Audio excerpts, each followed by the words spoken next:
कामरान साकी, बस एक छोटा सा सवाल आपसे लेना चाहता हूं, फिर अपने दोनों मेहमानों के पास जाऊंगा। इतना ही पाकिस्तान अपने आप को बहुत अच्छा देश मानता है और इतना ही पाकिस्तान के हुक्मरानों ने पाकिस्तान का इतना डेवलपमेंट किया, तो ये आंकड़े कुछ और क्यों गवाही दे रहे हैं? देखिए, ये आंकड़े आपके मनपसंद आंकड़े हैं और यहाँ पे भी ऐसे लोग आंकड़े जो है वो 15 मिनट में निकाल देते हैं।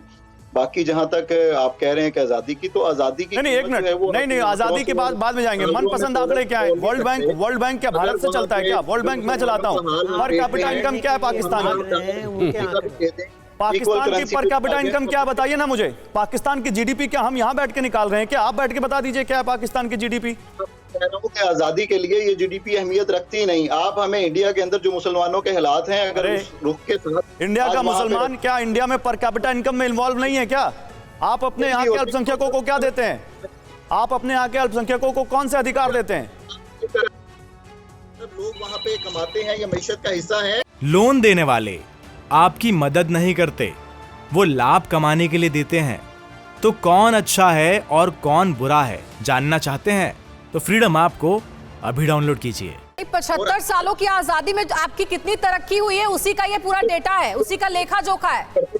क्या है ये आंकड़े? उसी वक्त बदल जाते हैं जब 1 अरब अफराद एक तरफ खड़े हों। त्रिपाठी सर, आप जवाब देना चाहेंगे?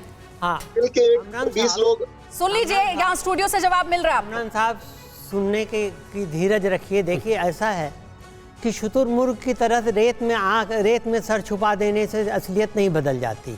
आप जिन आंकड़ों को कह रहे हैं हमारी पसंद के हैं, आप उस IMF के पास चले जाइए जहां आप भीख का कटोरा लेकर के खड़े हैं। आप एक चीज़ देखिए, एक चीज़ हम मान सकते हैं कि आपकी हमारी आबादी में 6 गुने का फ़र्क है, लेकिन आपकी हमारी इनकम में, GDP में 9 गुने से ज़्यादा का फ़र्क है भाईजान। आपके पास, आप खुद देखिए, पाकिस्तान अखबार डॉन उठा करके देख लीजिए कल का, कि उनके पास कह रहे हैं 1 महीने से ज़्यादा का फॉरेक्स नहीं है, 1 महीने से ज़्यादा इंपोर्ट का। हमारे पास $580 बिलियन का फॉरेक्स है। इससे आप क्या अंदाज़ा लगाते हैं? और एक चीज़ और कामरान साहब सुनिए, अभी सुनते रहिए मेरी बात।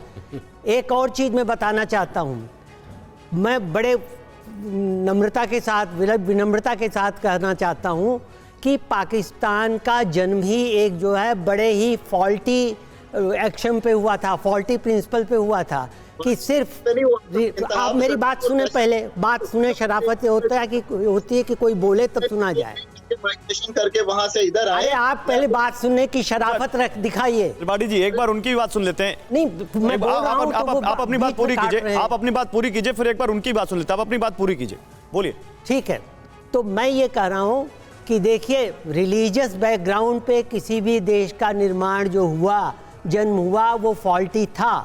और ये इसी से पता लग जाता है। पाकिस्तान के लिए जिन्ना साहब ने कहा था कि मुसलमानों के लिए एक अपना पाक मुल्क चाहिए। हाँ, मुसलमान हिंदुस्तान में नहीं रह सकते। आपको शायद आप आंकड़े उठा कर देखें, 1947 में जब बंटवारा हुआ था तो जितने लोग पाकिस्तान में गए थे, उससे ज़्यादा लोगों ने, मुसलमानों ने हिंदुस्तान में रहना पसंद किया। ये पहला सबूत। कामरान साहब की जल्दी से जवाब दीजिए, उसके बाद मैं जाऊंगा अपने दूसरे मेहमानों के पास, जल्दी से। मैं सिर्फ इतना कहता हूं कि ये यकीनन हम मिल के रह सकते थे, लेकिन अंग्रेजों के हाथों दोनों लोग इस्तेमाल हुए और उसमें बड़ी तादाद हिंदू लीडरों की थी जिन्होंने मजबूर किया जनाह को ऐसा फैसला लेने पे। ना सिर्फ जनाह को बल्कि जो मुसलमानों की बड़ी तादाद थी उन्हें ये बंटवारे का फैसला किया। आज हम इकट्ठे होते तो यकीनन हालात कुछ और होते, मईशत कहीं और होती। अगर हमारे अंदर ये नफरतें ना पैदा की होती तो दोनों तरफ भुखमरी है। दोनों तरफ आज आप क्या कर रहे हैं? मतलब आज आप क्या कर रहे हैं? साफ थे। आज आप क्या कर रहे हैं? सब एक मिनट में आता हूं। हिंदुओं ने मजबूर। ग्रुप कैप्टन यूके देवनाथ साहब, आज ये कौन सा बड़ा अमन का शांति से जी रहे हैं? आज तो ये आतंकियों को अपने ट्रेनिंग दे रहे हैं ताकि यहाँ के भारत में वो आतंक फैलाएं।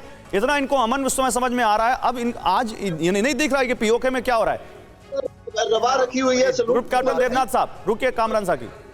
बहुत ही दुख की बात है कि पाकिस्तान आजादी के इतने सालों के बाद कामरान साहब लौट रहे हैं, आपके पास लौट रहे हैं। यहाँ पर स्टूडियो से जो गेस्ट जवाब दे रहे हैं उनकी बात सुन लेते हैं जल्दी से। सर, मैं सीमा पार अपने दोस्त को बताना चाहता हूं कि बड़े दुख की बात है कि पाकिस्तान आजादी के 7 दशकों के बाद भी समझ नहीं पाया कि वो अगर हिंदुस्तान को अपना दुश्मन समझ लेगा तो इससे उनके मुल्क में कोई इजाफा नहीं होने वाला।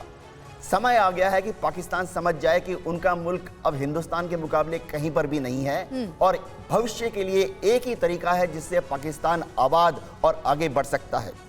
हिंदुस्तान ने IIM IIT एम्स खुले, कोई शक ही नहीं है कि आज की तारीख में पाकिस्तान में जितने लोग रोगी होते हैं, सीरियस रोगी होते हैं, नहीं वो सर, हिंदुस्तान एक में मिनट, सॉरी ट्रीटमेंट के लिए आते हैं। देवनाथ सर, सॉरी आपको बीच में रोक रहा हूं। हिंदुस्तान ने IIT, IIM और एम्स खोले, पाकिस्तान ने जैश ए मोहम्मद, लश्कर ए तैयबा, हिजबुल मुजाहिदीन खोला। वो फर्क साफ दिख रहा है। लोन देने वाले आपकी मदद नहीं करते, वो लाभ कमाने के लिए देते हैं।